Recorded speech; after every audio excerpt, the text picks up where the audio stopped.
Gravity की वजह से सारी चीज़ें नीचे गिरती हैं, मतलब ग्रेविटी में फोर्स है क्या सच में?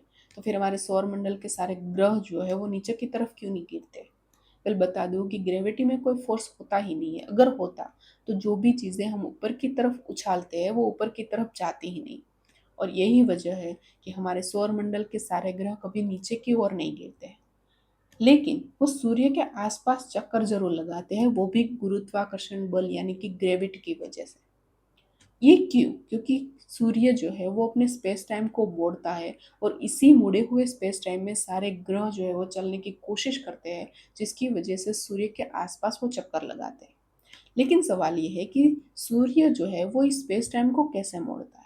यही शुरू होती है ग्रेविटी की असली कहानी। ग्रेविटी बेसिकली ऑब्जेक्ट के मास पर काम करती है। ऑब्जेक्ट का मास यानी कि ऑब्जेक्ट का वजन और उसके स्पेस टाइम में। ऑब्जेक्ट का मास जितना ज्यादा होगा, स्पेस टाइम का कर्व उतना ज्यादा होगा। और सूर्य का जो मास है वो सारे ग्रहों से ज्यादा होने की वजह से स्पेस टाइम का जो कर्व है वो ज्यादा बनता है। और इसी स्पेस टाइम के कर्व में सारे ग्रह चलते हैं। यही वजह है कि सारे ग्रह सूर्य के आसपास चक्कर लगाते हैं। तो ये थी ग्रेविटी की असली कहानी।